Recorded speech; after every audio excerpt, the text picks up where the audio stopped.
તો નમસ્કાર દોસ્તો, ફરીવાર નવા વિડીયોમાં તમારું હાર્દિક સ્વાગત છે। આણંદ બોરસદ ચોકડી પાસે દેવી પૂજકનું એક મંદિર પાડી દેવામાં આવ્યું છે। સાથે સાથે દેવી પૂજકના ઘણા બધા મકાનો પણ પાડી દેવામાં આવ્યા છે। ઘટના મિત્રો એમ છે કે આ મકાનો છે બધા ગેરકાયદેસર બનાવવામાં આવ્યા હતા, જેને લઈને એક દેવી પૂજક યુવકનો વિડીયો વાયરલ થઈ રહ્યો છે। તો સાઈડમાં પહેલાં વાયરલ વિડીયો જોઈ નાખો અને ચેનલ પર જો નવા આવે તો ચેનલને સબસ્ક્રાઈબ, વિડીયોને ખાસ વધુમાં વધુ શેર કરજો, જેનાથી આવીને આવી અપડેટ તમને સૌથી પહેલાં મળતી રહેશે। તો સાઈડમાં વાયરલ વિડીયો જુઓ।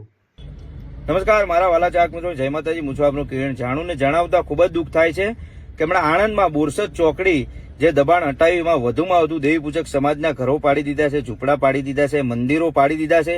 તો સરકારને એક નમ્ર અપીલ કરું છું કે તમારી સરકાર છે, તમારું પ્રશાસન છે, તમારા કલેક્ટર છે, એટલે તમારું મન ફાવે એવું તો ના જ કરાય, કારણ કે વર્ષોના વર્ષથી રહેતા હોય એ લોકોને તમે એમનું ઘર પાડો તો એમનું ઘર હાટે આપો અને એ લોકોને સુવિધા આલો। તમે એક જ દમ નોંધારા કરી નાખો છો, રોડ ઉપર ખાવા પીવાનું કોઈ ઠેકાણું નહીં, ખાવા પીવાની કોઈ સુવિધા નહીં અને ડાયરેક્ટ જ પાડી દો, એમની રહેવાની કોઈ સુવિધા નહીં।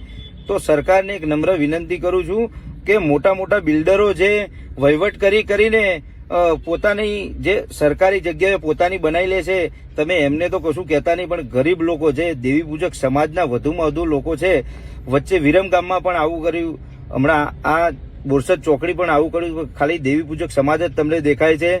તો મારી સમાજને પણ જણાવું છું કે સમાજમાં શિક્ષણ લાવો તો જ આપણી સમાજનું કંઈ કલ્યાણ થશે। આપણા છોકરા ભણાવો, આપણા છોકરા ગણાવો તો જ આપણી સમાજનું કલ્યાણ થશે, બાકી આવું ને આવું આખી જિંદગી ચાલતું રહેશે। જય માતાજી, જય દેવી પૂજક સમાજ।